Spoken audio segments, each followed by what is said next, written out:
Covid a fait que modèle de base, donc je disais 95% d'ateliers, bim, 0% d'ateliers en 2020, 3 semaines après mon arrivée, sur un des tout premiers ateliers que j'ai fait, où j'animais un atelier sur le numérique pour des agriculteurs. Je suis arrivé là-bas avec en tête que les agriculteurs, évidemment, le numérique, ça allait pas être trop le sujet. Au bout de 2 minutes, j'étais hors sujet. Toute ma presse était sur comment développer son activité, etc. Et au bout de 2 minutes, les personnes en face de moi me disaient « Non mais nous, on a un stock de fruits et légumes, on vend tout. » Je vous arrête tout de suite, c'est pas notre sujet. Tu vois, si je te dis c'est quoi le truc, tu vois, dans ta vie pro, tes pics, les meilleurs moments, les machins, tu peux imaginer que, je pense qu'il y a très peu de gens qui vont te dire « Ah c'est le jour où j'ai fait 103% de mes objectifs. » Bienvenue sur le podcast 1 million. Je m'appelle Sébastien Bauer et après avoir accompagné des entrepreneurs à dépasser le 1 million d'euros de chiffre d'affaires, je me suis mis pour objectif de le faire pour moi-même. Et donc pour ce faire, j'ai eu envie de vous emmener avec moi dans des discussions que j'ai eues avec des entrepreneurs qui avaient déjà passé cette étape pour en savoir plus sur comment eux avaient fait, qu'est-ce qu'ils avaient mis en place et qu'est-ce qui leur a permis à eux de déployer leur potentiel entrepreneurial. Bienvenue dans le podcast 1 million où je vous partage nos discussions.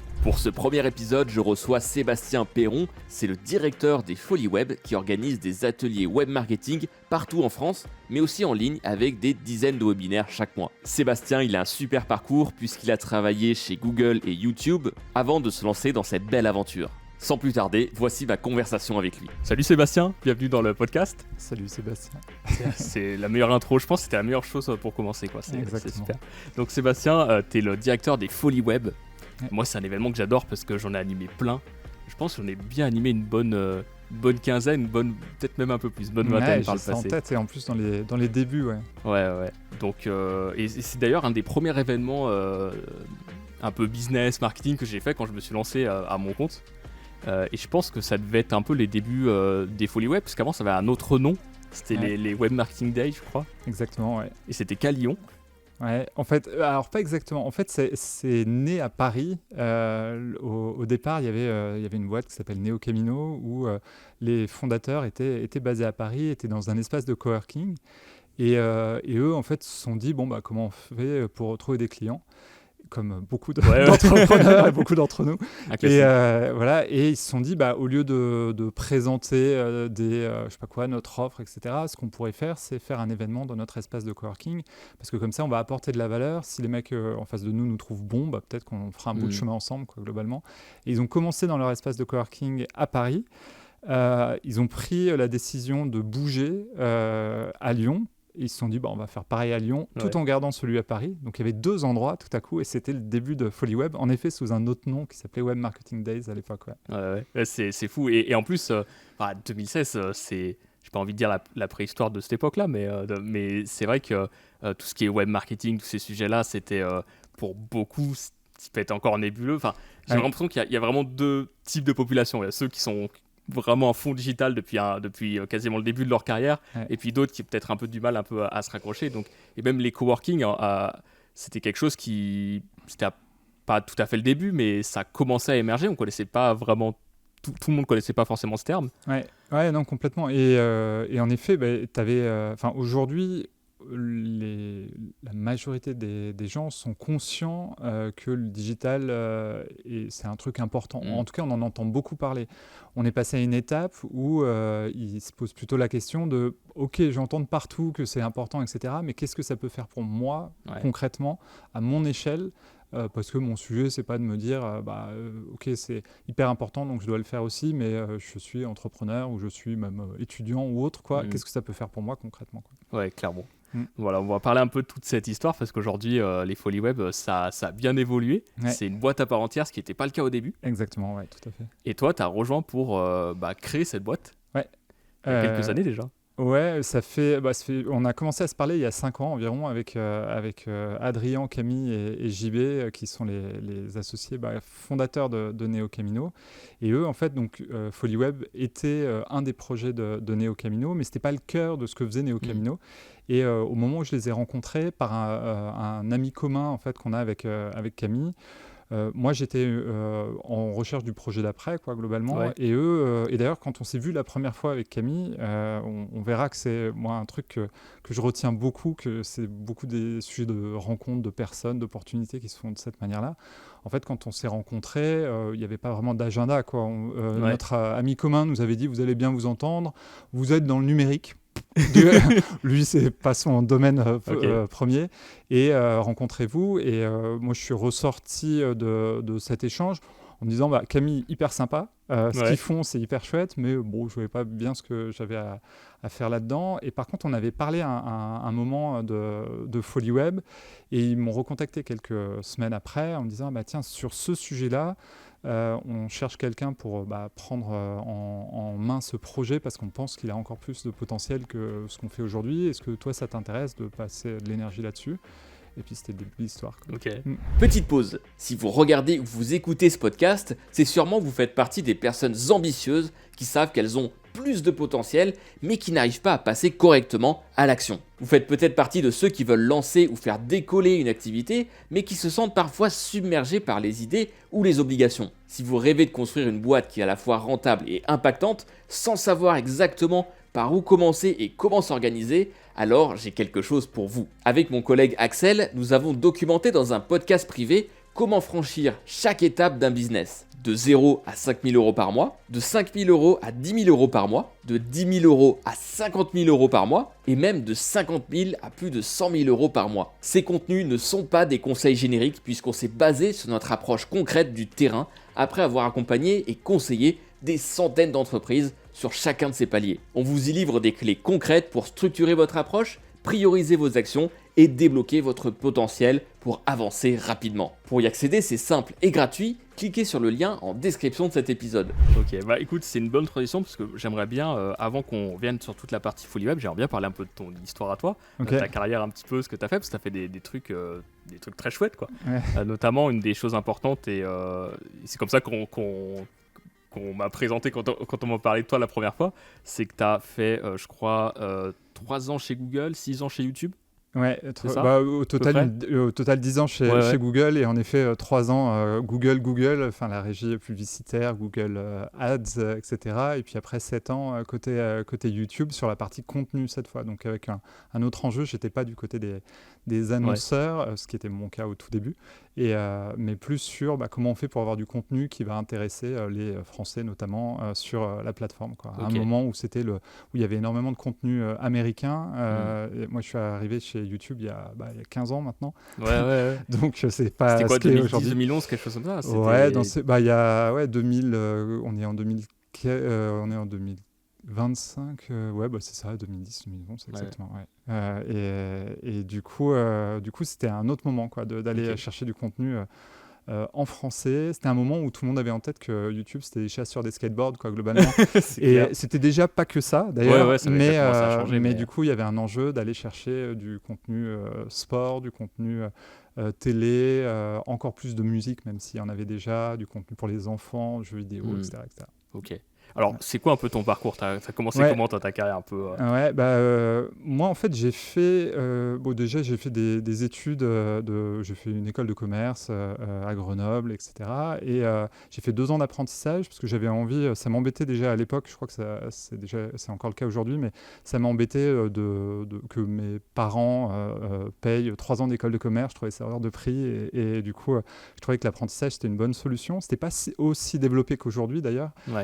Et du coup, j'ai fait 2 ans d'apprentissage et j'étais dans une boîte qui, à l'époque, s'appelait France Télécom, qui aujourd'hui s'appelle Orange. Et je faisais du marketing pour eux, notamment à étudier où positionner les agences en fait, d'Orange. Et puis faire pas mal d'études consommateurs, etc.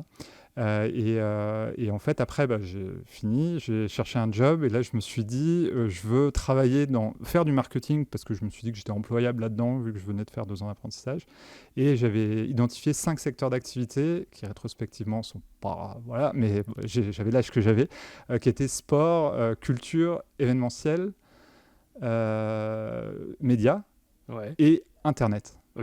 pour moi était à l'époque un secteur d'activité, c'était un autre, aussi une autre époque, parce que j'avais eu un cours... avant les années 2010, quoi. Ouais, et j'avais eu un cours, une option en fait, qui était sur Internet, et du coup, je Ok. trouvais ça intéressant, et du coup, j'avais cherché ça, et en fait, j'ai trouvé un job chez ITF1, qui était la filiale Internet de TF1, Ok. à rejoindre l'équipe marketing. On était une espèce d'agence interne où on allait s'occuper à la fois de tout ce qui était base de données, donc envoi d'emails, etc., des produits de TF1, mais aussi à l'époque, Eurosport appartenait à TF1. Donc moi j'adorais le sport, c'était un sujet, c'était un média, c'était sur Internet, ça cochait toutes les cases pour moi. J'ai attaqué là-bas, j'ai fait 3 ans dans cette équipe marketing. En fait, au bout de 6 mois, ce qui était assez amusant, c'est que il y a un truc qui allait un peu changer, moi, mon existence pro, qui s'appelle Google, qui a émergé. Ça existait déjà avant, sauf que les usages n'étaient pas exactement les mêmes. Ouais. Et en fait, TF1 a pris conscience dans le dur que Google était important, parce qu'il y avait à l'époque les blogs de fans qui étaient devant TF1 Ah oui. sur le référencement. sur le référencement.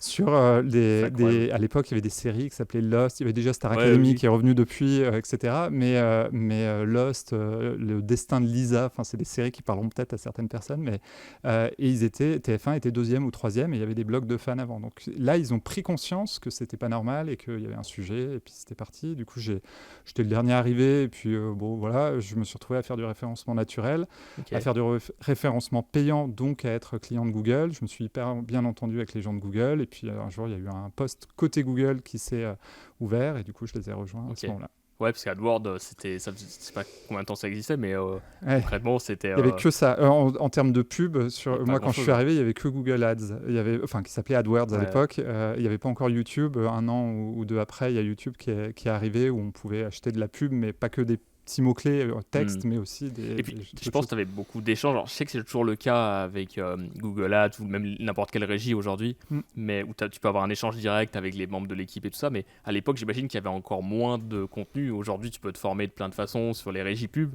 Ouais. Mais à cette époque-là...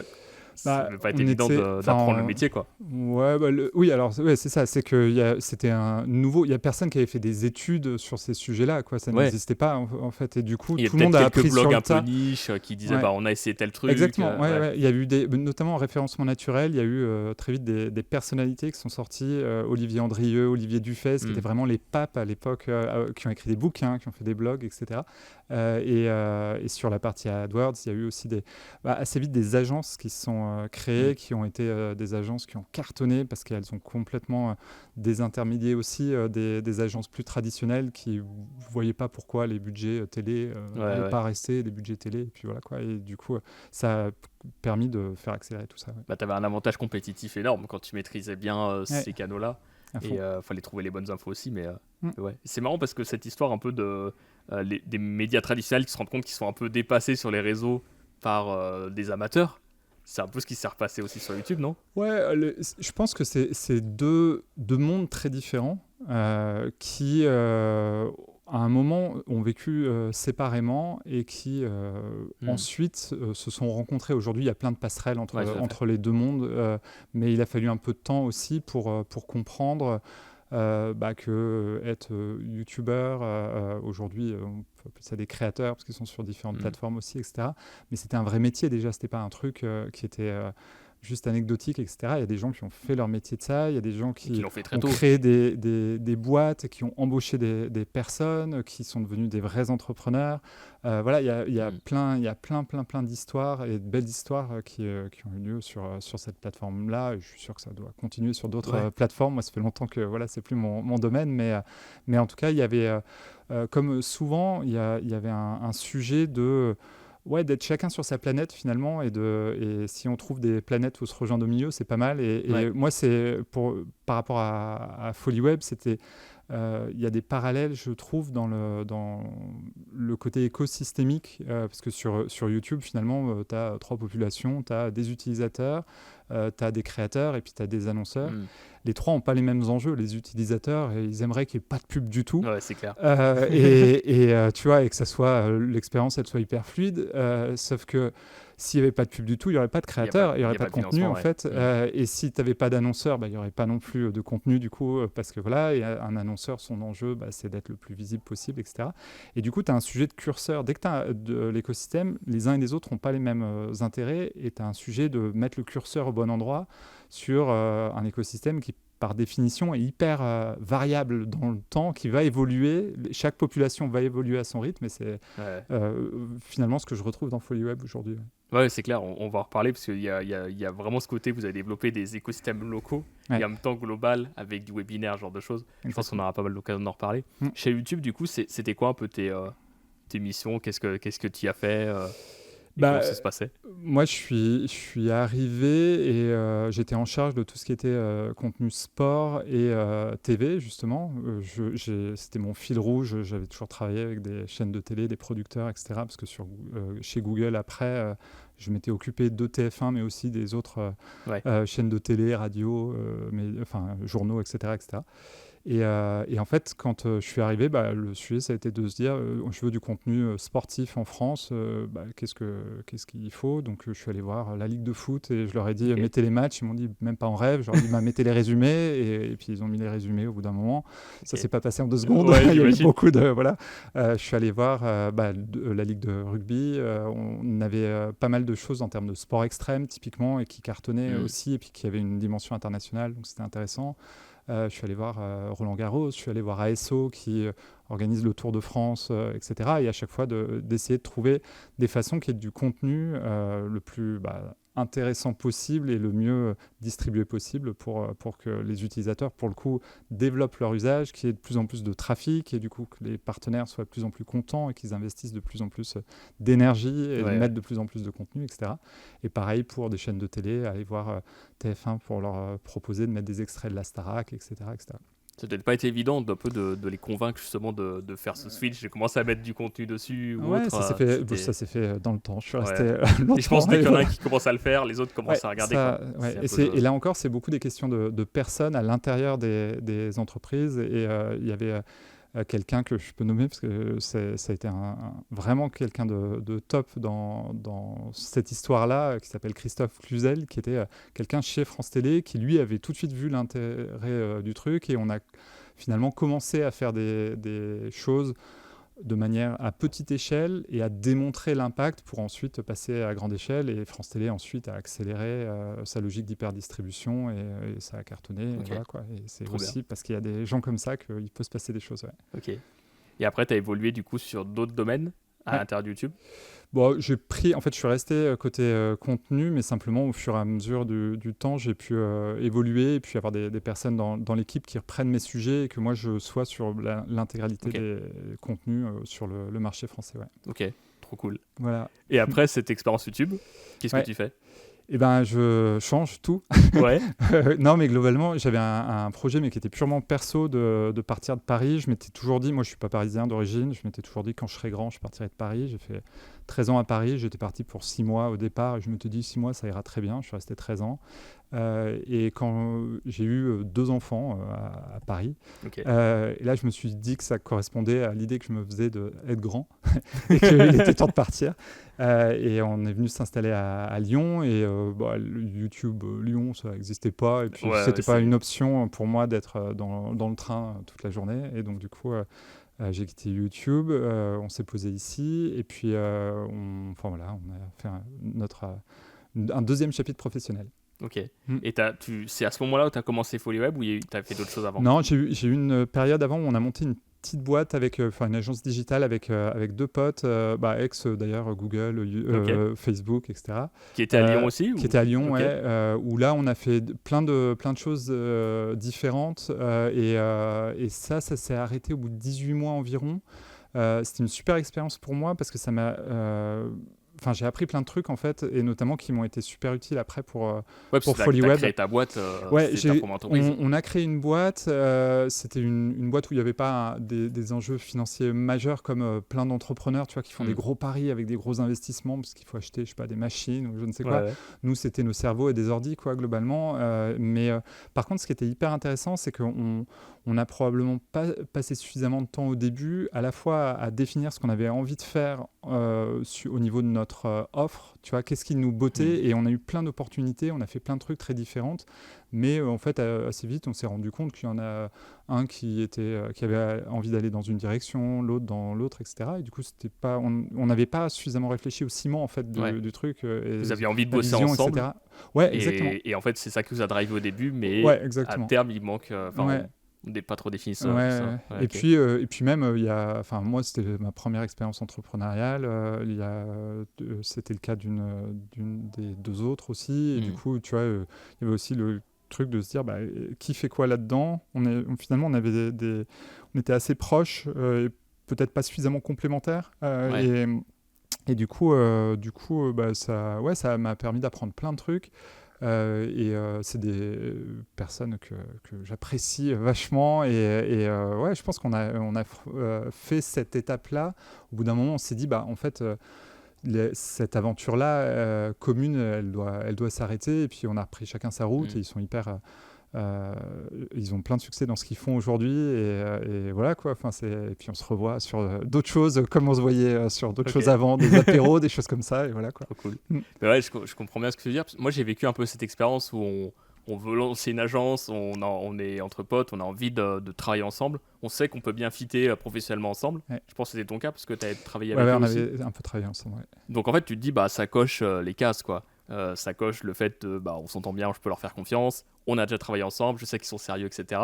Mais tu définis pas assez ton projet, et donc en fait, tu pars dans une direction. L'agence, c'est cool parce que ça te permet de toucher à plein de sujets différents. Je pense que vous avez peut-être vu des clients différents sur des thématiques différentes et tout. Mais en fait, à un moment donné, tu arrives un peu à ce moment crucial, tu dis, en fait, si t'as pas une direction précise dans laquelle tu vas, c'est dur un peu, quoi. Exactement. Et après, du coup, j'ai continué un petit peu en solo, en recentrant sur la vidéo, parce que un des trucs que j'ai appris à ce moment-là, en fait, c'est que les gens avaient besoin de te mettre une casquette sur la tête. Ouais. Tu vois, ça, c'est un truc hyper important. Et moi, la casquette que j'avais le plus facilement sur la tête, c'était la vidéo. Et tu vois, avec un côté, j'ai bossé 7 ans chez YouTube, etc., etc. Et du coup, en fait, j'ai fait un bout de chemin tout seul, et j'avais pas vraiment de difficulté à trouver des clients, à générer du chiffre d'affaires, etc. Mais par contre, le matin, je savais pas trop pourquoi je me levais, quoi. Globalement, si, puisque mes enfants me réveillaient, mais à part ça, tu vois. Et il y avait un côté où je me suis rendu compte que, pour le coup, c'était pas fait pour moi d'être en solo, d'être tu vois, freelance, ou ça s'apparentait à ça. Et du coup, je me suis assez vite dit, non, mais il faut que je cherche le projet d'après. Et je me suis mis à ouvrir mes chakras, de me dire, en fait, je suis à Lyon, et je suis à Lyon pour longtemps. Il se trouve qu'il y a beaucoup de clients que j'avais par rapport à mon ancienne vie, et du coup, qui étaient à Paris, etc. Donc, finalement, les 2 premières années, j'étais beaucoup tourné vers Paris. Et je me suis dit, non, il faut que je m'ancre sur Lyon. Et d'où le fait d'avoir rencontré tout un tas de personnes, pris des cafés, etc., pour chercher le projet d'après, en fait. Et à chaque fois, c'était assez intéressant. Et je ressortais en me disant, ce serait cool de travailler avec cette personne ou sur cette fonction, etc., etc. Et voilà. Et c'est comme ça que j'ai rencontré Camille, qui est aujourd'hui mon associé. C'est quoi la leçon principale que tu as tirée de cette petite expérience, du coup, d'abord du coup en agence, puis après un peu en freelance? C'était une grande leçon que tu as tirée de tout ça? Une grande leçon, je sais pas, c'était plutôt plein de petites leçons, justement, et de se dire, en tout cas sur le côté entrepreneuriat, de se dire qu'il y avait je pense, des choses qui étaient extrêmement importantes, comme le fait d'avoir une offre, de pas perdre de temps, et c'est facile de perdre de temps au début, sur d'autres choses que trouver ses clients. Et en fait, au début, il y a qu'un truc qui est important, c'est tes clients. Passer du temps avec eux, ou du coup, tu vois, tu trouves tes personas, et derrière, tu passes un max de temps avec eux. S'ils aiment boire des bières, tu bois des bières. S'ils aiment prendre des cafés, tu prends des cafés. Mais le but, c'est de les comprendre par cœur parce que derrière, ça va faciliter ta vie pour trouver des clients et puis potentiellement, ça va être eux tes premiers clients et puis si tu te débrouilles bien, derrière, ça va être eux qui vont te recommander, donc qui vont t'apporter tes deuxièmes clients, etc. Donc moi, mon premier truc, ça a été ça, c'était de se dire, il y avait mon côté de casquette sur la tête dont je te parlais tout à l'heure, le côté de vraiment foncer et passer toute son énergie sur des clients et pas sur le reste, parce que tu peux vite avoir plein aussi d'opportunités de faire tout sauf ça, quoi, globalement. Ouais, c'est vrai. Et ça, c'est vraiment la clé. Et après, sur le fait de s'associer, de passer vachement de temps à comprendre les ambitions, les visions, les valeurs, plein de trucs. Il y a plein de documentation qui existe pour t'aider à faire ça en te posant les bonnes questions, etc. Mais de passer du temps à se comprendre parce que tu vas faire quand même un bout de chemin ensemble et c'est un bon rodéo quand même. Il faut être résilient, il va se passer plein de trucs. Et du coup, il faut être vraiment solide sur ses appuis là-dessus. Ouais. Ok. Et donc, du coup, on avance un petit peu. Ouais.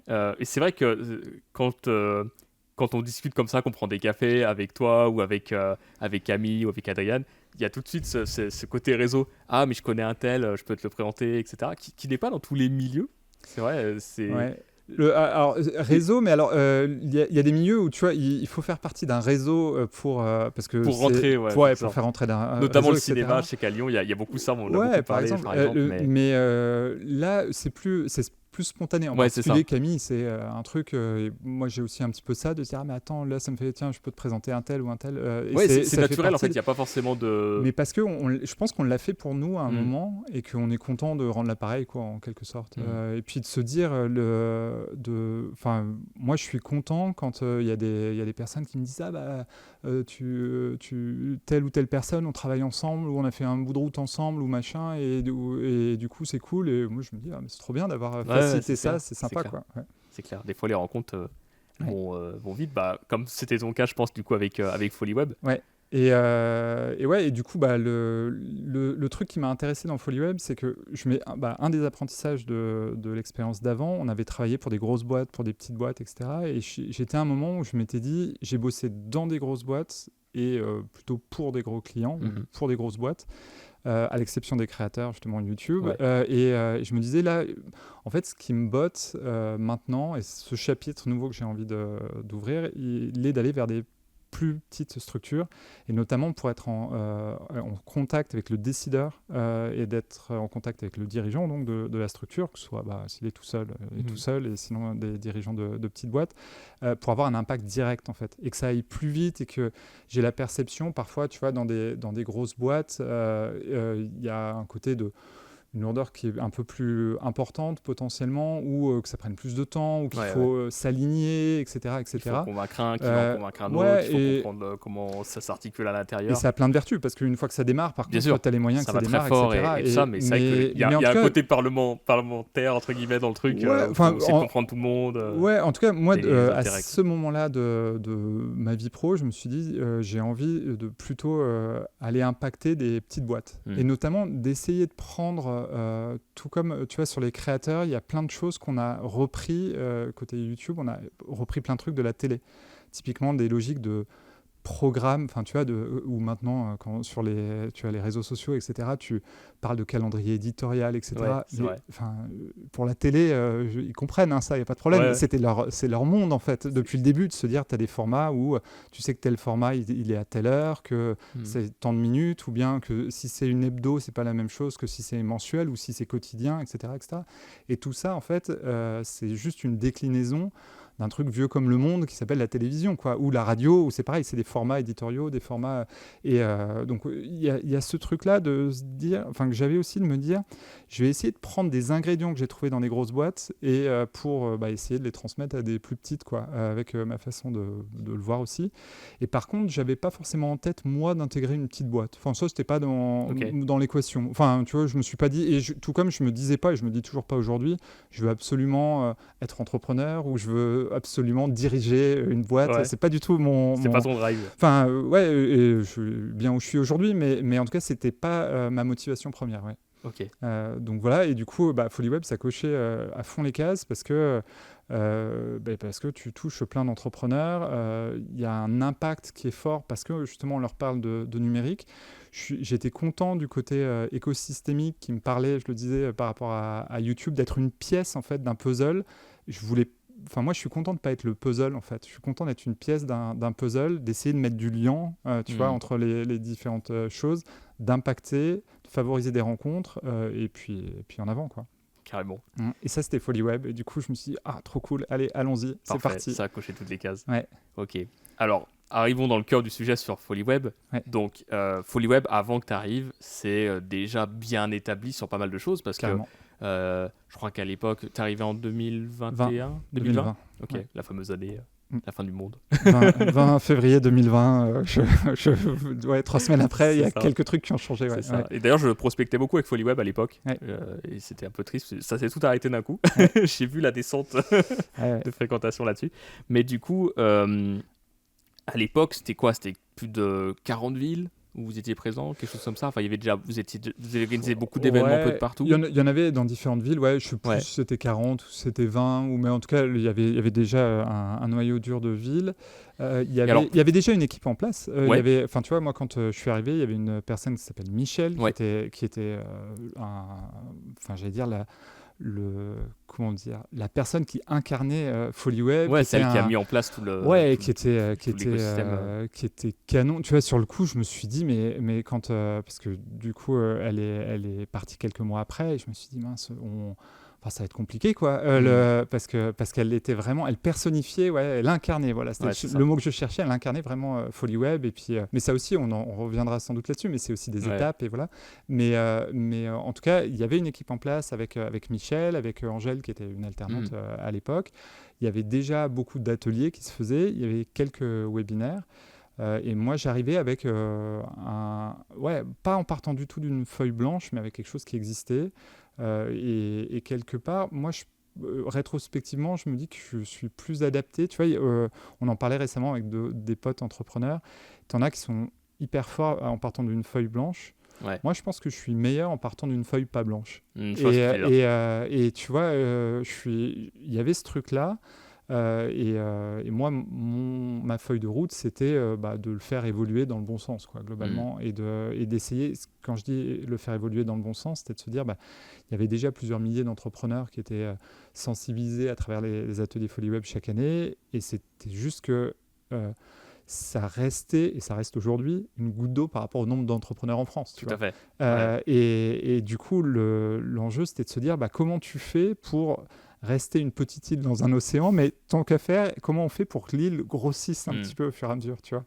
Et ça, le challenge me paraissait hyper intéressant, et voilà, et on est parti là-dessus, quoi. Pour bien réexpliquer FollyWeb, ce que c'est, concrètement, à la base, c'était donc ces fameux événements-là, et vous avez dupliqué ces événements dans plein de villes, puis vous les avez fait aussi en webinaire, et la particularité, c'est que c'est pas vous qui intervenez directement, c'est vous organisez l'événement, vous faites de la communication pour faire venir les gens aux événements, mais vous avez des intervenants locaux dans les différentes villes, ce qui fait que du coup, vous développez vraiment les différentes zones géographiques dans lesquelles vous êtes, quoi.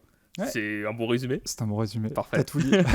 Non, mais en fait, l'idée en effet de FollyWeb, c'est de se dire, notre enjeu, c'est de sensibiliser des entrepreneurs. Quand je dis entrepreneur, ça part du porteur de projet qui est en train de se dire, tiens, j'aimerais bien me lancer, à des dirigeants de boîtes.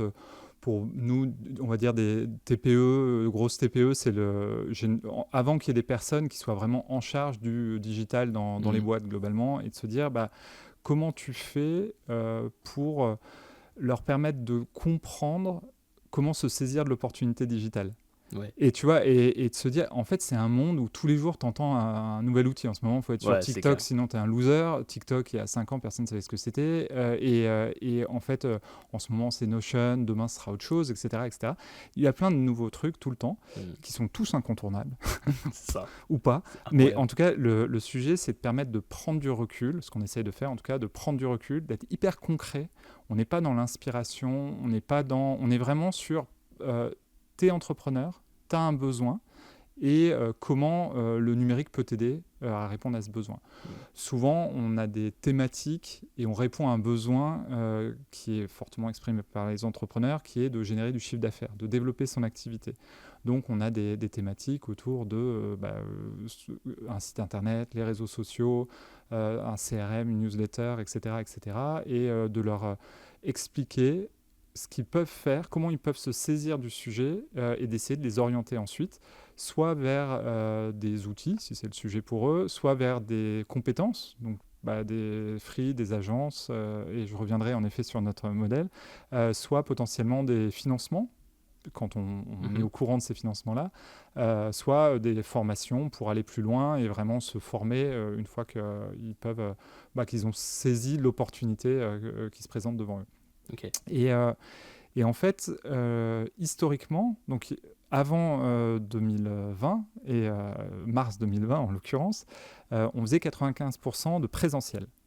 Donc le sujet, c'était de se dire, en effet, on va faire un atelier à l'heure de l'apéro dans une chambre de commerce, un expert comptable, un espèce de coworking, etc.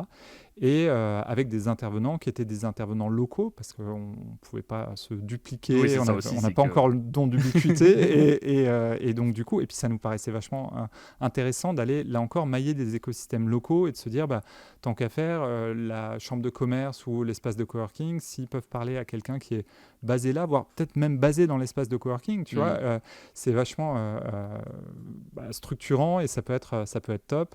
Et il y a aussi, encore une fois, ce côté derrière le partage d'expertise et de bonnes pratiques, le fait de favoriser des rencontres pour que les gens fassent un bout de chemin ensemble, quoi, globalement. Et ça, du coup, les ateliers, et ça a toujours été dans notre ADN. On croit à fond que ça a beaucoup plus de valeur de rencontrer quelqu'un, de se voir, de se regarder dans les yeux, et que de parler à un ordinateur.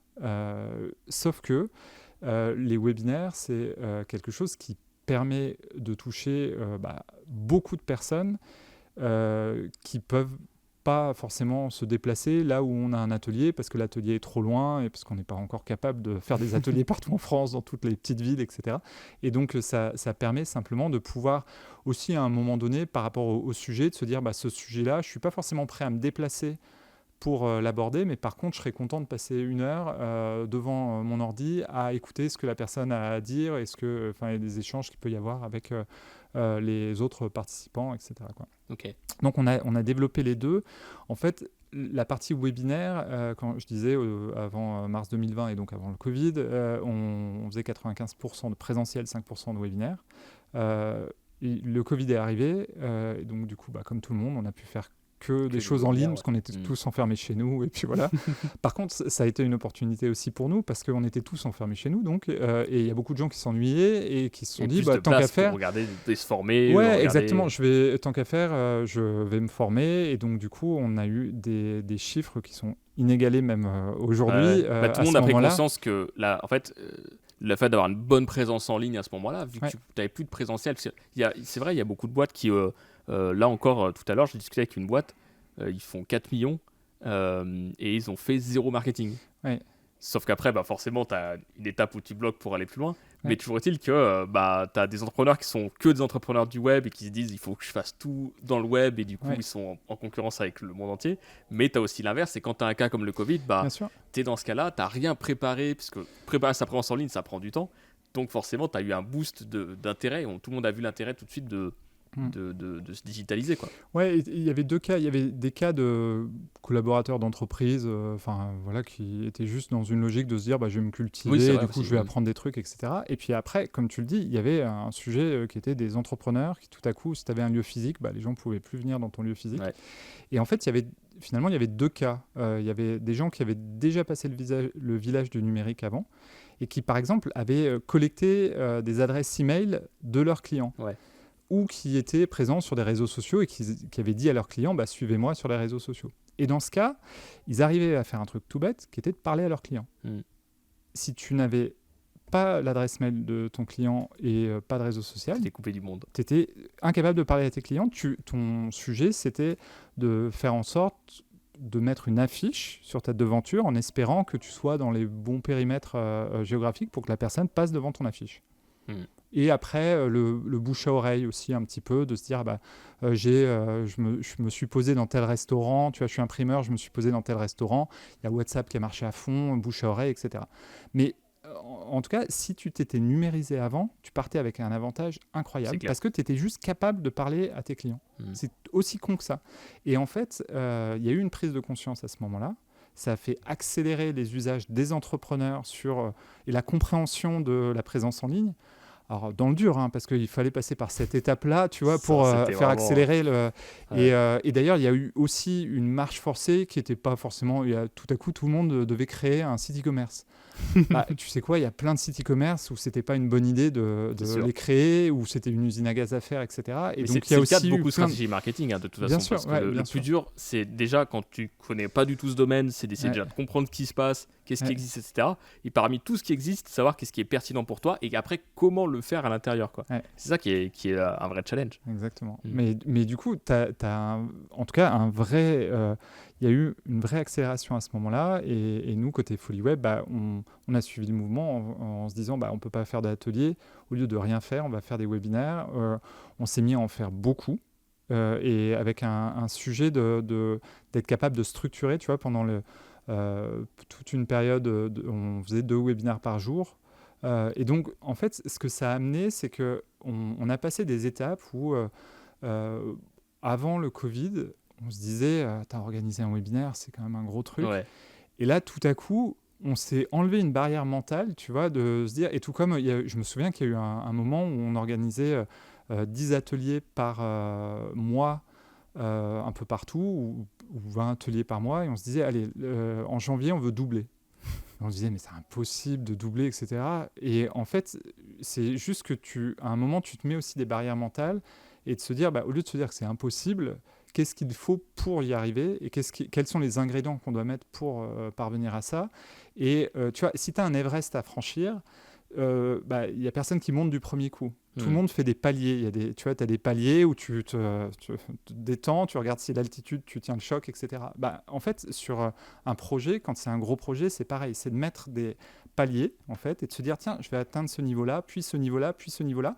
Il faut savoir où est le sommet, par contre, parce que sinon, si tu t'arrêtes juste au palier qui est là, c'est pas bon. Tu n'arriveras pas au sommet. Mais tu vois, d'avoir les étapes qui t'emmènent à ce moment-là. Et nous, c'est ce qu'on a fait à ce moment-là, et de se dire quels sont les ingrédients, qu'est-ce qui nous manque, et c'est ce qu'on continue de faire aussi, de se dire, voilà, le palier d'après, qu'est-ce qu'on veut faire, etc. quoi. Tu peux nous donner des retours par rapport à ça, justement, comment tu passes de faire un webinaire, c'était quoi, toutes les semaines à peu près, à 2 par jour? Ouais. Est-ce qu'il y a des petites pépites justement par rapport à ce que tu dis sur le fait de s'enlever ces barrières? Est-ce que tu as 2-3 anecdotes par rapport à ça, par exemple, c'est précis dessus? Ouais, je pense qu'il y a un sujet où tu es obligé de structurer le truc, quoi. C'est-à-dire, Ok. et de prendre des raccourcis. Mécaniquement, en fait, t'as toujours, je pense, un sujet à chaque fois qui est de se dire, si tu veux faire plus, c'est chouette, mais comment, en tout cas moi dans mon ADN, j'ai quelque chose qui me dit, je veux faire plus, mais par contre, je veux pas faire moins bien. Et souvent, ça va avec. C'est-à-dire que tu veux passer à l'échelle et tu te dis, ça je le faisais, mais là, on va pas y arriver vu le volume, donc ça on le fait plus. Et typiquement, c'est faire des choix à un moment qui te permettent juste de passer à une étape. Pour te prendre un exemple, tu me demandais des anecdotes. Moi, quand je suis arrivé, nos questionnaires de satisfaction, donc à la fin d'un atelier, on te distribue un questionnaire de satisfaction, papier. Je me souviens bien. Ouais. Et puis, les personnes remplissaient le questionnaire de satisfaction papier. Et donc, les lieux nous renvoyaient par la poste les questionnaires de satisfaction, forcément, ou voire prenaient des photos quand ils y pensaient, etc.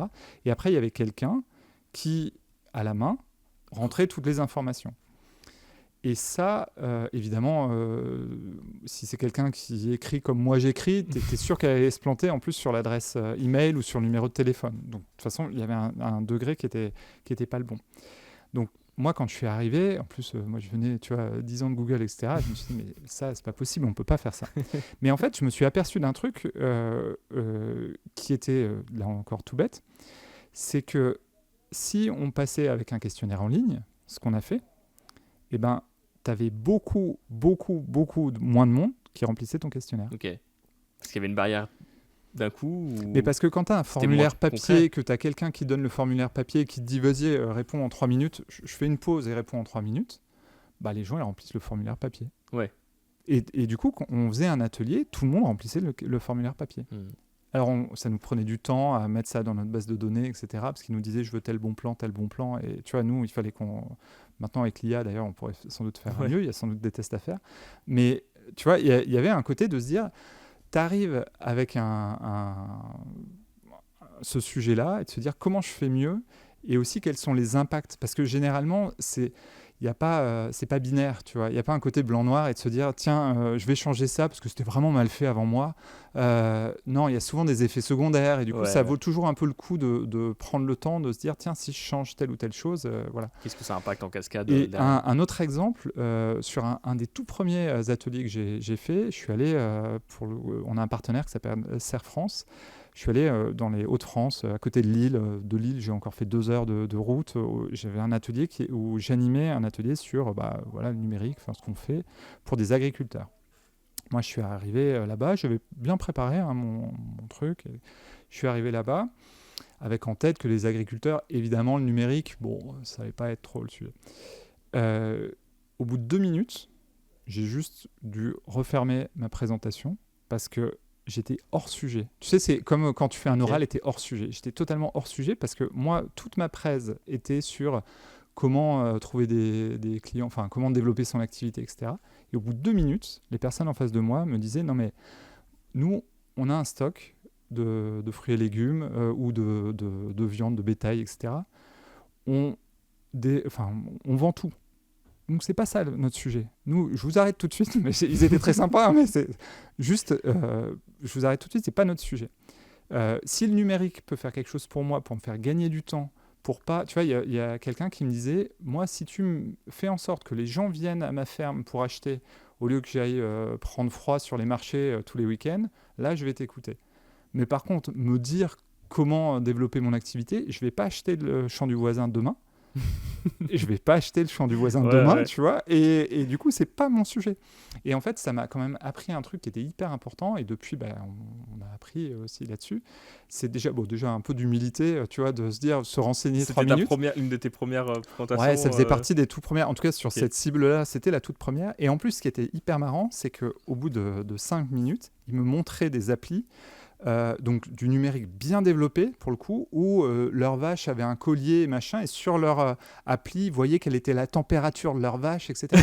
Moi je me disais, mais en fait les mecs sont complètement numérisés, mais c'est juste qu'ils sont numérisés par rapport à leurs vrais besoins, et pas par rapport à des besoins que moi je leur créais parce que je m'étais pas renseigné sur quel est à eux leurs besoins, quel est leur ADN, quel est le vocabulaire qu'ils parlent, etc., etc.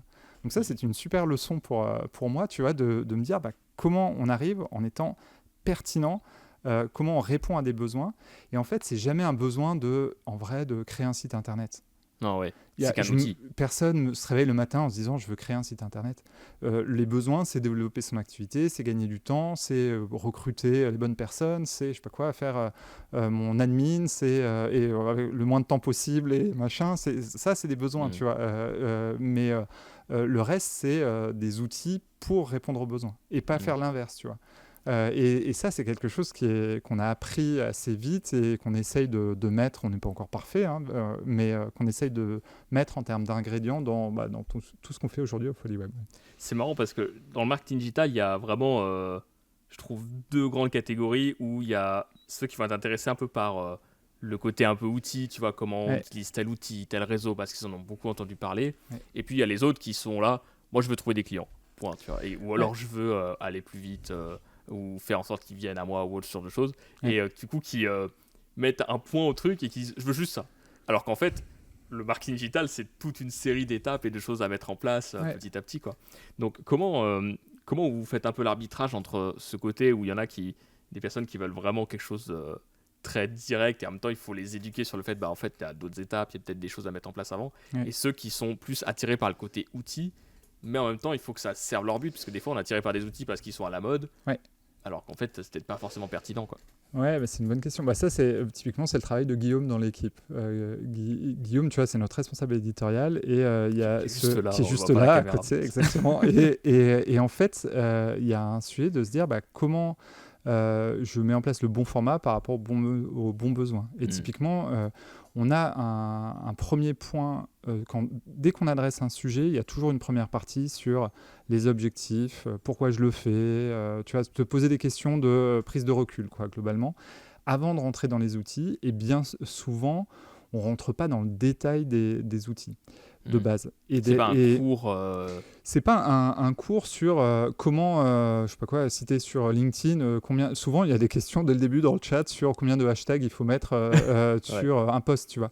Et nous, alors potentiellement, on va répondre à la question, bien sûr, mais par contre, c'est pas ça le sujet au départ. Et par contre, on s'est aussi rendu compte que, comme tu le dis très justement, il y a des gens qui ont besoin de ça et c'est leur demande d'aller plus loin, etc. Et du coup, il y a deux façons pour nous d'y répondre à ce stade. Il y a un format qui s'appelle les instants tuto, où là, pour le coup, il n'y a pas de présentation, il n'y a pas de slide, c'est vraiment du partage d'écran et c'est du déroulé, des démos, là, par rapport à ce que tu me décris, voilà comment on fait, et un truc hyper concret, et ça va aller pour ceux qui sont très outils, justement. Et ça va permettre de rentrer dans le vif du sujet et puis encore une fois de montrer, en fait c'est ça qui est intéressant de montrer en prenant les cas des personnes qui sont dans la salle, quoi. Et puis il y a un deuxième une deuxième possibilité qui est liée à tous les exemples qu'on prend, quoi, simplement, et de se dire on veut des exemples qui sont bien concrets, qui sont pas, tu vois, on veut pas prendre des exemples de Coca-Cola ou de je sais pas quoi, de Ikea ou de, tu vois, parce qu'il y a un côté, moi je peux pas faire Coca-Cola ou Ikea, j'ai pas les budgets pour, j'ai pas les équipes pour, etc. J'ai pas les agences pour, et donc du coup on essaye de prendre des exemples qui sont auxquels les personnes peuvent s'identifier. Et ça c'est quelque chose qui est important pour nous, pour permettre de réussir. Et puis il y a un dernier point aussi, c'est qu'on commande, mais ça c'est plus nouveau pour nous parce que la maturité aussi évolue, c'est d'essayer de mettre des niveaux 2, tu vois, de ta référencement de base, et puis derrière tu vas avoir un référencement niveau 2 pour des personnes qui ont passé un premier cap pour continuer de les accompagner dans l'étape d'après, quoi. Parce que c'est ça en fait, tu peux vite avoir un côté très débutant, mais une fois que tu as compris un domaine, tu as besoin de plus, une fois que tu commences à mettre les mains dedans, tu as des questions qui viennent et tout. Bien sûr. Vous arrivez à identifier les personnes qui ont besoin de ce niveau 2 de cette façon, du coup? En tout cas, on leur propose des choses. Tu vois, c'est là où notre sujet d'orientation vers outils, aujourd'hui, on a une ressourcerie typiquement, qui est un endroit où tu vas pouvoir aller voir différentes ressources donc, qui sont à ta disposition pour passer à l'étape d'après, et ça nous permet aussi de pouvoir orienter les gens différemment en fonction de leurs besoins, de leur niveau de maturité et autres, quoi. Donc par rapport toi au développement que tu fais de FollyWeb, donc au début FollyWeb ça fait partie de NeoCamino, c'est une des activités, elle est détachée pour en faire une activité à part entière que toi tu reprends. Et donc, comment ça se passe au début? Tu travailles seul, il y a des personnes de l'équipe de NeoCamino qui te rejoignent, il y avait déjà 2-3 personnes qui bossaient un peu dessus. En fait, donc, comment ça démarre, quoi, moi, en tant qu'entreprise? Quand j'arrive, je te disais fin février 2020, le but du jeu, c'est qu'au 1er janvier 2021, l'entreprise soit opérationnelle. Okay. Et donc on s'était dit, on se connaissait pas avec mes associés. Ce qui change beaucoup de ton expérience d'avant, où tu étais associé avec des amis, et là c'est des personnes que tu as rencontrées rapidement avant, vous avez pas mal discuté entre-temps. Ouais, exactement. Mais on s'était dit, tu vois, c'est cool d'avoir un temps où on apprend à se connaître, en fait. Et donc moi, dans un premier temps, j'ai été salarié de NeoCamino quelques mois. En fait, ce qu'on a fait, c'était de se dire, je vais prendre le projet, on va apprendre à se connaître, on va voir si ça fit, et si ça fit, on continue, quoi. En fait, le Covid a fait que notre modèle de base, donc je disais 95% d'ateliers, bim, 0% d'ateliers en 2020, 3 semaines après mon arrivée, donc c'était un challenge, mais voilà. En même temps, c'est aussi une belle opportunité pour toi, parce que ça te permet de bâtir aussi. Ça m'a permis d'apporter quelques trucs en tout cas, il fallait que j'apporte quelque chose tout de suite, quoi. Ouais. Ça, c'est sûr que t'étais tout de suite dans un niveau d'urgence, en tout cas, qui était important. En fait, à ce moment-là, Donc il y a eu cette phase pour nous permettre de nous connaître, qu'on fasse nos preuves respectives, quoi, quelque part. Enfin, surtout moi, en l'occurrence. Et ensuite, ce qui s'est passé, c'est que le Covid a aussi entraîné un appel à projet de l'État.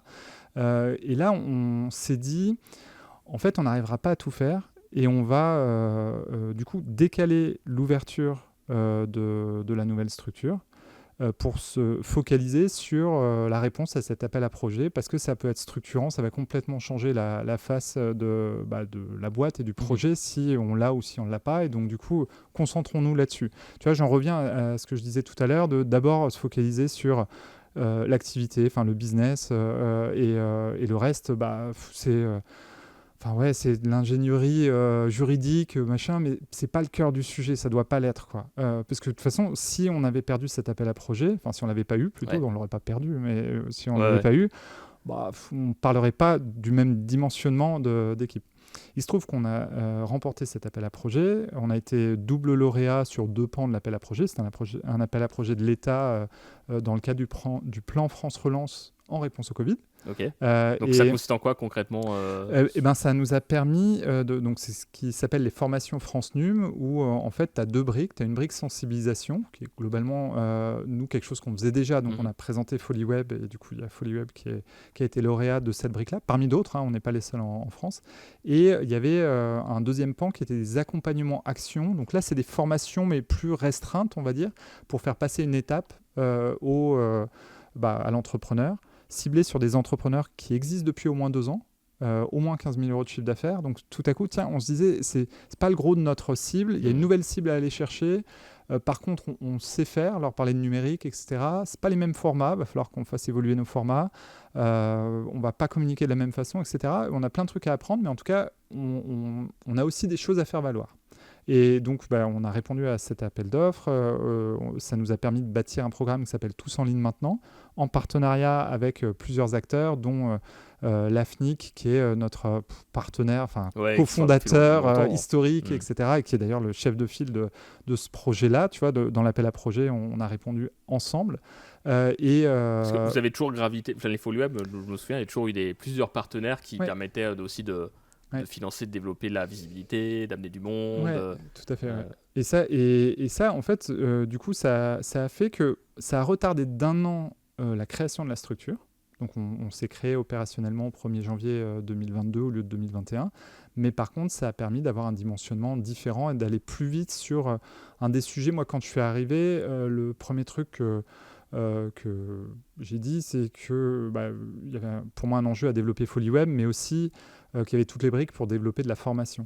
Et du coup, ça nous a permis d'accélérer sur ce bloc-là, formation, beaucoup, beaucoup plus vite que ce qu'on aurait fait par ailleurs, quoi. Ok, donc cet appel à projet, il a vraiment structuré, changé, en fait. Tout à fait. En gros, c'est arrivé et vous avez mis entre guillemets tout le reste en pause pour vous concentrer dessus.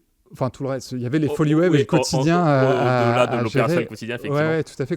Il y avait le double projet de continuer à faire grossir FoliWeb et puis de lancer cette nouvelle activité, exactement. Okay. Et donc, pour te répondre, comment ça s'est passé au début, en fait, on était avec Michel et puis après avec une petite équipe. Et puis en fait, là, ce qui a façonné finalement les 4 dernières années, c'est de se dire, en même temps que le projet, qu'on passait des étapes au niveau du projet, de se dire comment on se structure pour justement réussir à passer les étapes d'après et pour mettre le curseur au bon endroit.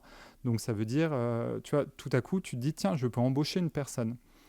Et c'est quand c'est pas ridicule à dire comme ça, mais c'est de se dire, ok, je peux embaucher une personne, mais pour faire quoi ? Où est-ce que je mets ? En soi, j'ai des idées, tu vois. Je me dis, je voudrais une personne pour des partenariats, pour du marketing, pour l'opérationnel, pour de l'édito, pour je ne sais quoi. Mais ok, mais j'ai pas la possibilité d'embaucher 20 personnes. Ce qui est marrant, c'est que finalement, c'est des thématiques que vous traitez un peu dans les FoliWeb et vous vous retrouvez un peu face à ça aussi, quoi. Complètement. Et tu vois, de se dire, et notamment, d'ailleurs, c'est une question de se dire, est-ce que tu embauches 2-3 personnes en même temps ou plusieurs, etc. Nous, on n'est pas une start-up, au sens où, tu vois, il n'y a pas tout à coup des fonds qui vont arriver avec, à la fois c'est chouette, mais aussi avec une pression de développer à vitesse grand V. Donc tout à coup, tu dois embaucher plein de gens et puis derrière, espérer que ça va dérouler et puis potentiellement réajuster, etc.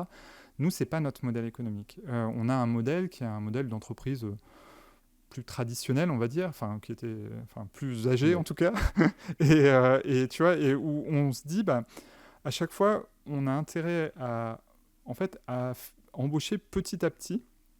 Je sais pas si c'est une fois, et puis si on continue à pouvoir le faire, quoi, de se dire une fois tous les 6 mois, etc. Et de se dire, parce qu'en fait, c'est à l'échelle où on est, embaucher une nouvelle personne, c'est pas neutre. Parce que tu vois, au début, tes premières recrues, c'est des couteaux suisses qui vont tout faire. Et puis après, tu vas dire, tiens, je veux prendre quelqu'un pour développer mes partenariats. Et donc, tu vas te dire, cette personne-là, ça va être quoi son périmètre ? Ça va être quoi son profil ? Et puis tu vas embaucher quelqu'un où tu dis, il faut qu'elle soit meilleure que toi pour le faire, quoi, globalement. Ça, moi, c'est un des trucs que j'ai gardé aussi de chez Google et YouTube, se dire, tu cherches à avoir quelqu'un qui va être meilleur que toi pour faire un truc. Et du coup, tu vas embaucher une première personne, etc. etc. Et derrière, le sujet, c'est qu'au fur et à mesure, quand tout change au niveau de ton entreprise, tu vois, quand tu es dirigeant, moi, au début, je sais tout sur tout. Oui. Tu vois, j'ai toutes les infos, je les ai. Et même c'est toi qui exécutes aussi une partie des tâches. Exactement. Je sais pas ce que tu avais par exemple comme tâche, peut-être que aujourd'hui tu fais plus. Au début, il y en a plein, il y en a, tout quoi. Au début, tu fais tout. De toute façon, il y a pas. Tu vois, on est 3 dans l'équipe, 2 ou 3 dans l'équipe. Tu fais ce qu'il y a à faire. Tu rédiges tes mails. Ouais, bien sûr. Et en fait, au bout d'un moment, tu as une nouvelle personne. Et donc, du coup, en tant que dirigeant, tu as des attentes aussi de plus de personnes. Et ça, c'est quelque chose qui est hyper important de savoir bien s'entourer. Et quand je dis de savoir bien s'entourer, c'est à la fois sur des collaborateurs, mais aussi de se dire d'avoir potentiellement, tu vois, tu fais appel à des freelances ou des agences, etc. Et de se dire de trouver les bons, parce que tu peux vite perdre du temps ou perdre de l'argent si ce n'est pas le cas. De s'entourer des bons partenaires, de s'entourer potentiellement de coachs pour certains, tu vois, de se dire, pour te faire passer aussi une étape, toi, en tant que dirigeant, de t'entourer de réseaux ou d'autres entrepreneurs avec lesquels tu vas échanger, etc. Et tu vois, en fait, si tu n'arrives pas à bien t'entourer, moi je pense, en tout cas c'est ce que je prends de ces 4 dernières années, je pense que tu ne vas pas aller bien loin. Parce que juste, c'est quand même les montagnes russes, tu vois, et tu as des moments où il faut une sacrée résilience. Ouais, moi, je suis hyper admiratif d'entrepreneurs qui ont leur boîte depuis 5 ans, 10 ans, 15 ans, 20 ans, parce qu'il faut une résilience qui est assez incroyable, en fait. C'est les montagnes russes, tu vois, c'est pas un truc qui va aller comme ça ou comme ça. Non, il va y avoir des étapes, il va y avoir... il y a des hauts très hauts, des bas très bas. Exactement, il faut arriver à encaisser ces coups-là.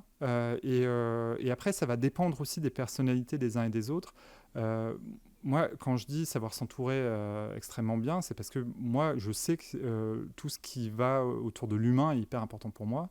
Et du coup, je me dis, en fait, c'est un vrai challenge parce que je pense que c'est le plus dur au fond, mais aussi ce qui apporte le plus de joie. Si on vient sur le joie, tu vois, si je te dis, c'est quoi tes pics, le truc, tu vois, dans ta vie pro, tes pics, les meilleurs moments, les machins, tu peux imaginer qu'il y a quand même beaucoup de gens, plutôt on va le faire dans l'autre sens, il y a très peu de gens qui vont te dire « Ah c'est le jour où j'ai fait 103% de mes objectifs. » C'est clair. Non, souvent, moi, mes meilleurs moments, c'est en rapport avec des personnes. Ah, on a fait ça ensemble, on a fait... Tu vois, il y a un truc d'humain qui est hyper fort. Ouais, souvent. Et de l'autre côté... il y a aussi des temps, moi mes temps les plus faibles sont liés à de l'humain aussi. Ouais. Et en fait c'est le challenge qui est pour moi le plus fort quand tu es entrepreneur ou quand tu diriges une boîte. Je pense quelle que soit la taille de la structure, après c'est peut-être que tu vois pas tout, quand tu es à la tête d'une multinationale, tu vois peut-être le premier niveau et peut-être un peu moins les autres. Mais en tout cas aujourd'hui, sur l'humain, tu as un sujet de curseur est un sujet d'évolution des personnes. Toi, tu évolues en tant que dirigeant, les personnes autour de toi dans l'équipe évoluent, et ton sujet, c'est d'arriver à faire en sorte de garder une harmonie. Ouais. et qui est hyper compliqué à avoir. Et mécaniquement, tu vas avoir des gens qui, à un moment, s'essoufflent un peu ou qui ont besoin de relancer, et des gens qui sont hyper contents et d'autres moins, et te dis comment tu fais pour ceux qui sont moins contents, tire pas vers le bas les autres, comment tu fais pour que ceux qui sont hyper contents tirent potentiellement vers le haut si tu y arrives, etc. Et tu vois, ce truc-là de mettre une harmonie. Alors harmonie, ça fait très bisounours, c'est peut-être pas une harmonie, mais tu vois, quelque chose qui est de créer des conditions pour que les humains soient en capacité aussi de performer, parce que c'est l'intérêt de l'entreprise. Moi, à la base, pour le coup, j'avais, je pense, en arrivant, un truc plus bisounours qu'aujourd'hui, de me dire, je m'attache à l'humain juste parce que c'est dans mon ADN, et puis voilà, quoi, ça m'intéresse, les personnes en face de moi, et puis voilà, quoi. Et en fait, je me dis qu'en plus, et tant mieux quelque part, ça a un impact positif sur la boîte si ça se passe bien. Et par contre, ça peut avoir un impact hyper négatif si ça se passe mal, quoi. Donc voilà, c'est le vrai challenge. Ça, c'est le vrai challenge. C'est que l'humain, on est des gens compliqués tous, parce qu'on évolue, parce qu'on est différent, etc. Et du coup, comment tu fais pour gérer ça ? Tu as des conseils justement, parce que ça c'est un vrai sujet. Il y a pas mal de personnes qui soit ont eu des mauvaises expériences en recrutement, et du coup peut-être qu'il y a un peu de surapprentissage de se dire j'ai pas trop envie de rembaucher et tout, mais en même temps si tu veux évoluer t'as pas trop le choix. Est-ce que toi t'as des conseils sur un peu ce côté de réussir à s'entourer des bonnes personnes? Tu parlais notamment de freelance, peut-être d'agence ou même de salariés. Comment est-ce que tu procèdes en général? Est-ce que tu as une phase où tu discutes beaucoup avant de savoir? Est-ce que tu as plus un feeling avec les gens? C'est quoi un peu tes critères là-dessus? Alors, ça pour le coup là-dessus, je me suis beaucoup inspiré de Google et YouTube, parce que je pense qu'ils ont embauché tellement de monde qu'ils ont aussi vachement documenté ça, en fait. Et tu vois, et ça n'a pas été les seuls, hein, il y a plein de boîtes qui ont documenté ça. Et je pense qu'au lieu de réinventer tu vois, la poudre, déjà mon premier conseil, c'est ça, c'est de regarder ce qui s'est fait et ce qui se fait pour prendre ce qui nous parle à nous, quoi, globalement. Mais dans les points qui reviennent beaucoup, il y a le fait d'objectiver un maximum les choses. Et justement pas d'être sur un feeling seulement, mais d'essayer de mettre tout le monde dans les mêmes conditions, déjà, si tu vois plusieurs personnes en tout cas, de mettre tout le monde dans les mêmes conditions pour pas créer de biais, et d'avoir un process qui est assez défini, en fait, quand tu recrutes quelqu'un. Tu vois, de pouvoir se dire, si tu décides que d'abord il va parler au téléphone avec quelqu'un et qu'ensuite il va voir quelqu'un d'autre, etc., d'avoir ce truc-là, d'avoir des questions qui sont un peu pensées pour faire en sorte que l'entretien soit le plus efficace possible. Et en fait, moi, dans les choses que je regarde, et pareil, hein, pour le coup, là, j'assume complètement picousé à mon passé, mes expériences précédentes, tu as un sujet autour de l'expertise, ça, bien sûr. Tu as un sujet autour du leadership. Alors, quand je dis leadership, c'est pas vouloir être leader tout le temps. C'est aussi savoir se dire, là, je suis pas la bonne personne pour prendre le lead, mais du coup, je vais contribuer. Tu vois, savoir quel est ton degré aussi d'implication d'un projet ou un autre, quoi. Tu vois, parce que quand on dit leadership, on imagine que tout le monde doit être leader de tout, mais c'est pas nécessairement ça, mais d'être au bon niveau, et qui va différer en fonction des projets, sans doute. Tu vas te retrouver potentiellement en charge d'un projet, contributeur sur d'autres, etc. Ça, c'est un point qui est important. Tu as un point sur, en français, c'est capacité de réflexion. Est-ce que la personne, tu vois, quand tu lui parles d'un sujet, comment elle réagit par rapport à un sujet, etc. Et peu importe quelle est sa finalité. De logique un peu. Mais sans partir trop loin, tu vois, mais juste de dire comment elle réfléchit, tu vois, de regarder ça, de tester ça. Et puis après, le truc le plus important pour moi, ou en tout cas qui peut être éliminatoire, c'est le fit avec l'équipe.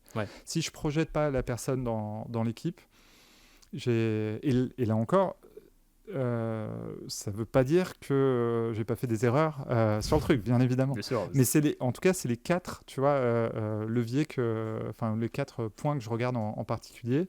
Et après, ce que je trouve intéressant, quand je disais objectiver, tu vois, c'est de se dire, si tu as bien fait ta fiche de poste, en gros, et que tu as bien écrit le profil des personnes que tu as envie d'avoir, c'est plus facile aussi de se dire, tiens, j'avais dit que là, il me fallait une personne qui a un super sens du contact. j'ai vu 4 personnes, est-ce qu'elles cochent toutes les cases de la même façon ou pas? Et en même temps, j'avais dit qu'il fallait qu'elle soit, je sais pas quoi, bilingue sur LinkedIn. Est-ce que c'est le cas ou est-ce que qu'elle soit hyper structurée, hyper autonome, machin. Bon, après, il faut pas que la personne, tu cherches quelqu'un qui sait tout faire et machin, mais justement de bien se poser des questions et de se dire, qu'est-ce que je recherche en fait comme profil et d'avoir fait cet exercice-là pour pas être juste sur, je l'aime bien, on a eu un bon fit et puis voilà, quoi. Parce qu'en plus, tu as des personnes qui sont hyper bons en entretien. C'est comme dans la vraie vie, tu vois. C'est ça. Et ça va fitter à fond sur un entretien, et c'est pas pour ça qu'ils dépotent le reste du temps. Donc c'est aussi essayer de les mettre dans des conditions, avoir des petits cas, des choses comme ça, pour faire en sorte de... Okay. Donc ça, c'est pour le recrutement. Et après, je pense que tu as des sujets qui sont hyper importants sur l'onboarding des personnes. Comment tu fais pour à la fois qu'ils se sentent importantes, tu vois, quand tu arrives, c'est des trucs tout cons, mais qu'ils aient leur matériel, qu'il y ait du temps, que tu leur présentes l'équipe, que tu leur présentes les locaux, des petites choses pas lâchés dans ça. la nature. Ouais, mais c'est tout bête, mais en fait, c'est important. Tu vois, il y a plein de gens qui nous disent, quand... moi, il m'a fallu une semaine avant d'avoir mon ordinateur. Nous, à la fin de la première demi-journée, tu as tous tes trucs, tes accès, tes machins, et puis après, on passe à autre chose, quoi. Ouais, mais du coup, tu te sens attendu, tu vois, un mail avant pour dire, tiens, quel est, je sais pas quoi, voilà, quel va être, tu vois, des trucs complètement anecdotiques de quelle va être ton adresse email, quel va être machin, mais qui fasse que les gens se projettent. Et après, sur le fait de garder les personnes, je pense que c'est c'est s'aménager des temps. En fait, il y a plusieurs niveaux. Il y a des sujets du quotidien, d'essayer d'être à peu près à l'écoute des signaux faibles, etc. Tu vois, mais là encore, tu peux pas être parfait sur le sujet, quoi. Tu peux mal interpréter, c'est de l'humain, et voilà. Et après, d'avoir des temps au fil de l'année pour se parler des choses, quoi. Et d'ouvrir aussi, moi, ce que j'ai, c'est des points de coaching toutes les 2 semaines. Donc, on a 45 minutes toutes les 2 semaines avec les personnes de l'équipe qui me reportent directement. Et après, on a un point tous les 6 mois, dont un entretien annuel un peu plus costaud, où là encore, tu vois, c'est de s'assurer d'avoir un espèce de petit guide d'entretien juste pour être sûr de se poser les bonnes questions, quoi. Et d'échanger dessus, de le préparer en amont, etc., quoi. Ok.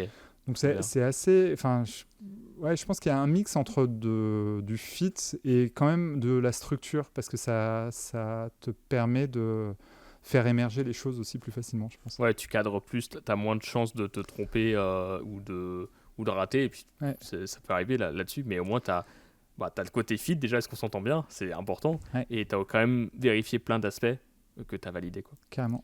Tu as des exemples de sujets de réflexion, par exemple, tu disais, donc quand tu as des cas un petit peu comme tu parlais chez Google, justement, toi, pour essayer de voir un peu comment la personne réfléchit, tu as des exemples un petit peu de cas comme ça, des questions que tu pourrais poser? Moi, ça dépend pour vérifier quoi, mais il y a une question que je posais beaucoup par le passé, que je continue à poser, c'était explique telle chose à ta grand-mère, quoi. Okay, ouais. Et ça c'est vraiment, c'est pas tant pour la capacité de réflexion sur les baignoires, etc., mais plus pour voir le côté pédagogique et de côté de comment réagit aussi la personne.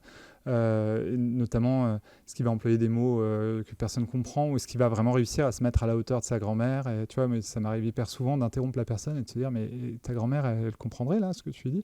Tu vois, il y a des gens, en plus tu es dans un monde, le numérique, où il y a beaucoup de jargon, comme un peu clair. Dans tous les mondes, mais donc tu as des gens qui vont me dire, alors le SEO, mais ta grand-mère, elle comprend le mot SEO? Ah non, tu as raison, référencement naturel. Et ta grand-mère, elle comprend référencement naturel? Ouais, tu peux aller loin comme ça. Non, toujours pas. Et tu vois, et de se dire, donc il y a ça, et puis de voir, en fait, ce qui est intéressant, c'est aussi de voir comment réagit la personne par rapport, quand tu lui mets une petite relance pour voir aussi s'il panique, ou si ça l'amuse, ou si tu vois, c'est pas la même chose. Et à midi, j'ai des personnes de l'équipe qui posent une question qui est, si dans un stade de foot, tu es qui? Et c'est vachement intéressant, ça aussi, comme question. Tu vois, est-ce que les personnes vont dire, tu vois, il y a des gens, peu nombreux, mais il y a des gens qui disent l'arbitre. Bon, qu'est-ce que ça dit de toi? Je sais pas. Après, si c'est dans une équipe, est-ce que tu es le buteur, ou est-ce que tu es, je sais pas quoi, défenseur, machin, c'est pas la même chose. Est-ce que tu es supporter? Tu vois, moi, la première fois, je m'étais même pas dit que ça pouvait être supporter, et en même temps, tu as des supporters qui sont parce qu'on peut se dire assez vite fait, le gars supporter, donc il est acteur, il va pas être dans l'action, etc. Mais en fait, tu as aussi des gens qui vont dire supporter, mais derrière, tu vois, dans les COP et dans les trucs, ou parce que je veux être Ouais, ils sont à acteur fond. du truc et je suis à fond, etc. Tu vois, donc il y a pas, en fait, il n'y a pas de bonne réponse ou de mauvaise réponse, mais c'est simplement de l'argumentaire qui va avec et de voir comment la personne réfléchit. Ouais. Ok. Mais je fais pas trop les baignoires et tout ça, tu vois, des côtés des mathématiques complexes. Qu'est-ce que t'appelles les baignoires? Non, mais de se dire, C'est, si je remplis la baignoire, machin, enfin, c'est pas Ouais. c'est pas de l'intellect C'est mathématique, pas les, en les tout cas, qui grosses questions m'intéresse. logiques Voilà, ouais. assez connues chez Oui, Google, ouais, entre c'est pas, guillemets. c'est pas tellement ça qui m'intéresse, en tout cas. Ok. Mais parce que, sur les profils C'est que je moins le sujet recrute, c'est aussi, pas le ouais, sujet. tout Ouais. à fait. Ok. Alors, le podcast, on parle vraiment aussi de ce passage de zéro jusqu'au premier million. Ouais. Comment ça s'est passé pour vous un petit peu ça? Combien de temps ça a pris? Sachant qu'il y avait déjà de l'existence, sans forcément rentrer dans le détail des chiffres. Mais est-ce que ça a été un sujet pour vous, ce passage un peu du premier million symbolique? Ouais. Comment ça s'est passé? Alors, j'ai deux niveaux de réponse à ça. Il y a le niveau de réponse Folie Web de la boîte, mais qui est à mon sens pas vraiment le plus intéressant là pour le coup, mais de se dire en fait, moi le chiffre d'affaires est pas tellement comment dire, c'est là aussi presque un moyen plus qu'autre chose. C'est-à-dire que moi, tu vois, la vision que j'ai du truc et ce qui me drive, c'est d'avoir de l'impact. Et du coup, je ne mesure pas l'impact. Tu vois, l'indicateur que je mets derrière l'impact, c'est pas mon chiffre d'affaires. Alors, c'est lequel du coup? Eh ben, c'est le nombre c'est deux choses. C'est le nombre d'entrepreneurs que je touche chaque année et la satisfaction moyenne de ces entrepreneurs. Okay. Ça, c'est, tu vois, mon truc. Et après, le chiffre d'affaires, ça me permet, en l'occurrence, moi, ça me permet d'embaucher des personnes au service de cet objectif. Donc je pense que je suis pas forcément en tout cas, tu vois, je me dis pas, ça a jamais été un truc de me dire je suis passé de 0 à 1 et l'étape d'après ça va te passer de 1 à 3, etc. C'est pas comme ça que je raisonne. Mais parce que c'est le projet Folie Web qui est aussi un petit peu particulier là-dessus. Pour te répondre plus directement sur comment en tout cas ça s'est fait, nous ça a été beaucoup par des appels à projets et tu as l'empilement de gros projets, en fait de gros sujets et de gros projets. Et de se dire à chaque fois, parce qu'on est dans un modèle où c'est comme ça que ça se fait, on a plus de 80% de notre chiffre d'affaires qui vient d'une manière ou d'une autre de l'État, de subventions, soit via des organismes publics, soit via des associations, par du public d'une manière ou d'une autre. Et donc du coup, à la fois c'est chouette parce que ça te permet de dire, pour 4 ans, je sais à quoi je peux prétendre, etc. Et donc là, ton sujet, c'est de produire. Tu vois, t'es capé quelque part. Tu sais que le max, ça peut être tant. Si tu arrives à l'atteindre, tant mieux pour toi. Et si tu fais la moitié, tu fais la moitié, quoi, globalement. Okay. Pour résumer, c'est à peu près ça. Okay. Donc là, notre sujet à nous, ça a été de remporter ces appels d'offres. Et ensuite, mon sujet, c'est d'exécuter le plus proprement possible et de louper aucune opportunité là-dessus. Donc ça c'est vraiment tu vois, sur Folie Web. Et je pense qu'un truc qui va rejoindre ce qu'on dit après, pour répondre sur ce qu'on dit à tous les entrepreneurs qu'on croise aujourd'hui, c'est d'avoir un plan, avoir un plan, une feuille de route, un plan très précis, qui va être faux. Spoiler, ça va être faux, les chiffres vont être faux, tout va être faux, mais c'est pas grave, tu as un plan et ça va te permettre de te dire, tiens, j'avais prévu de faire 100 et finalement je fais 80 ou je fais 120, pourquoi? Et la fois d'après, peut-être que je mettrai 80 ou 120 ou peut-être que je remettrai 100, mais cette fois je saurai comment l'atteindre, etc. Tu vois, et d'avoir en tout cas un plan et de ne pas multiplier les leviers. Nous, il y a un truc qui est hyper paradoxal, c'est que si tu me demandes le gros point fort de Folie Web, aujourd'hui, c'est clairement pas le marketing digital. Ouais. C'est clairement pas le marketing digital. On a commencé cette année à s'intéresser davantage au référencement naturel. Oui, si je rembobine, ça a été mon premier métier. C'est le truc qui m'a porté. J'ai passé 10 ans chez Google et pourtant, on a fait le choix, et c'est un choix pur, de se dire, c'est pas là où on met le curseur au début. Et en fait, entre ton 0 et 1, tu as un enjeu qui est hyper fort de choisir tes combats. de prioriser et de te dire, nous, notre combat, ça a été de se dire, il faut qu'on maille un écosystème partenarial hyper fort avec nos chambres de commerce, nos experts comptables, etc. Ça, c'est notre plan A et il est hyper important. Et des leviers, après, il y a quelques autres sujets. Mais on s'est dit, tu peux pas avoir 10 priorités, sinon c'est plus des priorités. Ouais, Et voilà. Et ça c'est le truc qu'on explique aussi à longueur de journée, tu vois, de se dire, c'est quoi ta feuille de route. On a une formation là qu'on a lancée, on a 2 formations qu'on a lancées, une qui est finançable par du CPF, où là, tu vois, on va prendre un porteur de projet et sur 35 heures, on va le former et puis en même temps l'aider à bâtir sa feuille de route digitale. Le but du jeu, c'est vraiment qu'il ressorte en se disant, je sais quelle stratégie je vais mettre en œuvre, quels sont mes objectifs, quelles sont les actions que je vais mener, et puis j'ai compris ce que ça voulait dire créer un site internet, ou j'ai compris, enfin voilà, tu vois, d'être hyper concret, mais un des enjeux, ça va être choisir tes combats. Hyper important sur du 0 à 1. Et après, tu pourras déployer davantage, mais si tu saupoudres, et c'est ce qu'on explique sur les réseaux sociaux aussi, de se dire, lance-toi pas sur 5 réseaux sociaux en même temps, tu es tout seul, tu vas pas y arriver. Ou alors tu vas tout mal faire. Mais fais-le choisis-en un, fais-le bien, et puis c'est parti. Et après, peut-être que tu iras chercher un deuxième, parce que tu iras beaucoup plus vite, etc. etc. Mais dans un premier temps, à part si ton métier, c'est de faire du contenu, ou là, c'est autre chose, mais si ton métier, c'est d'être photographe, va pas sur 5 réseaux sociaux.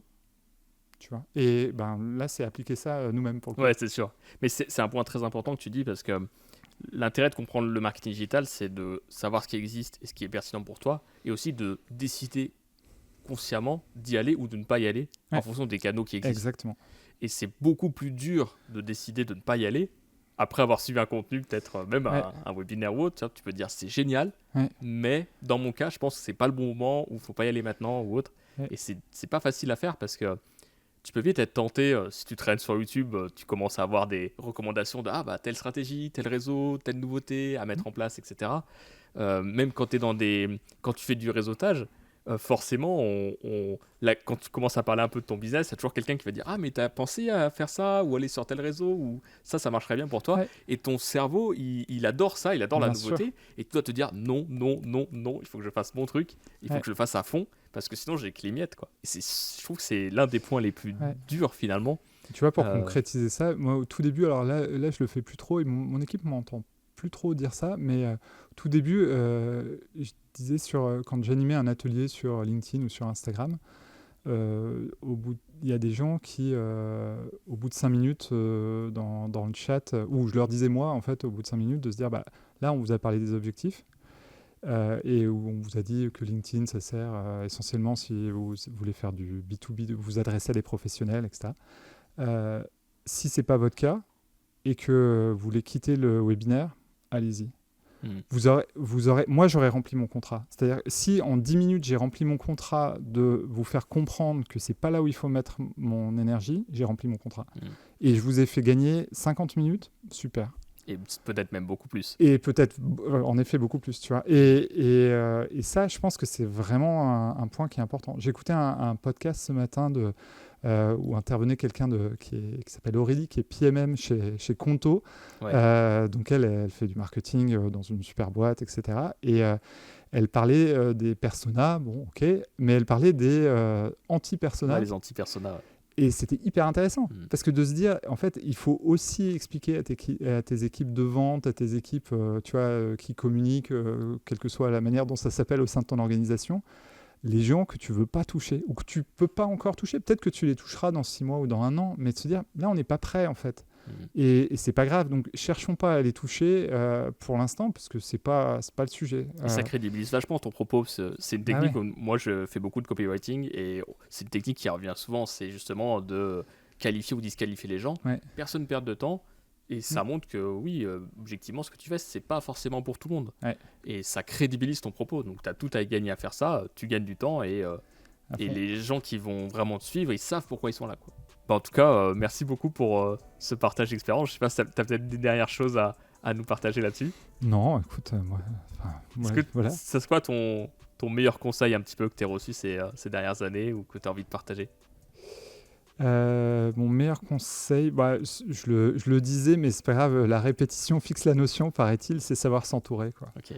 Vraiment savoir s'entourer, parce que ça va être une longue route, il faut être résilient, il faut savoir s'entourer, et quand tu es dirigeant en particulier, sur le sujet de la résilience, tu as tout un pan dont on ne s'est pas parlé, peut-être une prochaine fois, sur la vie perso aussi, tu vois, et de se dire comment tu fais pour arriver à te régénérer aussi dans ta vie perso, à avoir des signaux aussi, de se dire, ouh là là, il faut lever un peu le pied, et puis se focaliser sur d'autres choses, etc. Et ça, je pense que le savoir s'entourer, il vaut aussi pour Ouais, ça. c'est Ouais. clair. C'est clair, les deux sont très intimement liés, quoi. Mm. Ok. Ouais. Est-ce qu'il y a quelqu'un que tu me recommanderais d'inviter sur ce podcast avec le fameux critère d'avoir passé le million? Question piège. Plein de personnes. Moi, j'ai dans les gens, mon associé Adrien qui Ça, c'est prévu. ouais, je crois savoir que c'est prévu en effet. Et après, tu vas avoir mais ça, tu ne seras pas obligé de le mettre dans la vidéo, mais moi, autour de moi, j'ai des entrepreneuses qui ont fait des super aventures, que ce soit une galerie d'art qui s'appelle Willow and Grove, ça c'est à Paris, en cavale, à Lyon, et c'est des aventures là encore humaines, et avec des choses qui font vachement de sens aussi, parce que là aussi, tu vois, voilà, enfin, c'est des chouettes aventures, des chouettes personnes, donc voilà, ça en fait 2 déjà. Trop bien. Merci beaucoup. Merci.